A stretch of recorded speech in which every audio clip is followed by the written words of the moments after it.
खूनी कहानी हिंदी।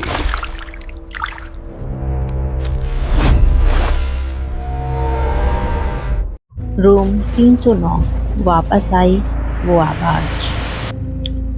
राहुल गायब हो चुका है। रूम 309 अब पहले से ज़्यादा खतरनाक हो चुका है।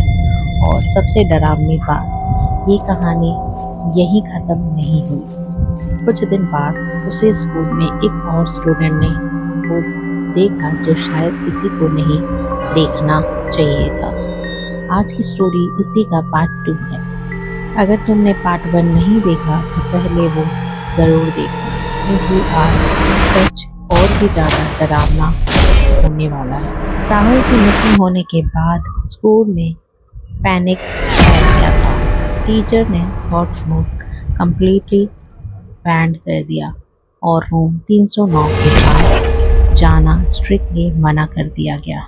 लेकिन कुछ चीज़ें बंद करने से नहीं रुकती। एक हफ्ता बंद क्लास 9 का स्टूडेंट विक्रम स्कूल में लेट रुक गया। उसका बैग क्लासरूम में रह गया था। शाम हो चुकी थी और स्कूल ऑलमोस्ट खाली था।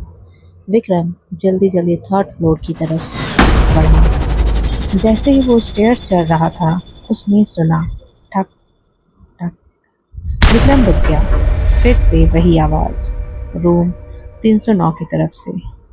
विक्रम को राहुल के बारे में पता था, फिर भी उसकी क्यूरियोसिटी उससे रोक नहीं पाई। वो धीरे धीरे रूम 309 के पास गया। इस बार दरवाज़ा बंद था, लेकिन अंदर से हल्की सी रोशनी आ रही थी, जैसे कोई कैंडल जल रहा हो। विक्रम ने डर के साथ दरवाज़ा के पास कान लगाया। अंदर से किसी की बात करने की आवाज़ आ रही थी, लेकिन वो सिर्फ एक इंसान की नहीं थी, जैसे 2 या 3 लोग एक साथ धीरे धीरे बोल रहे हों। विक्रम ने हिम्मत करके दरवाज़ा हल्का सा पुश किया और दरवाज़ा खुद ही खुल गया। रूम के अंदर का सीन देखकर विक्रम का खून जम गया।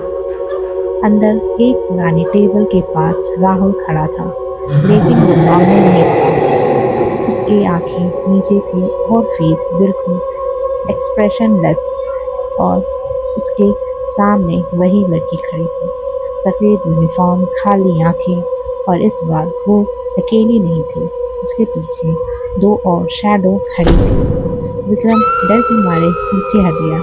तभी राहुल ने अपने सर धीरे से ऊपर उठाया और सीधा विक्रम की तरफ देखा। उसकी आंखें भी अब खाली हो चुकी थी। राहुल ने हल्की सी स्माइल के साथ कहा, अब तुम आ गए। विक्रम तुरंत भागने लगा, लेकिन उसके पीछे फुटस्टेप की आवाज़ आने लगी, जैसे कोई उसका पीछा कर रहा हो।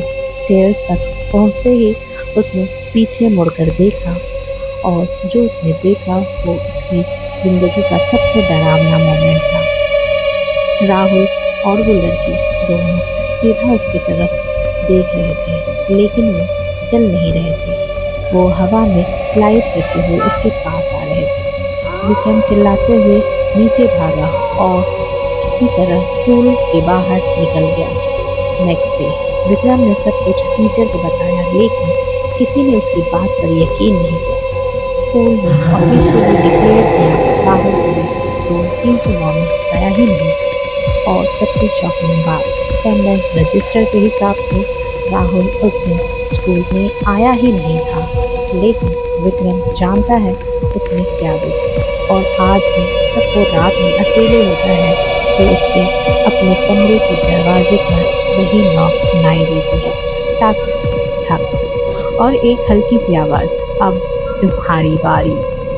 क्या राहुल सच में वापस आ गया था, या फिर वो कभी गया ही नहीं था? और रूम 309 में आखिर कितने लोग हैं? अगर तुम चाहते हो तो इसका पार्ट 3 देखना तो कमेंट में लिखो पार्ट 3। और हाँ, चैनल को सब्सक्राइब एंड लाइक बटन ज़रूर दबाएं।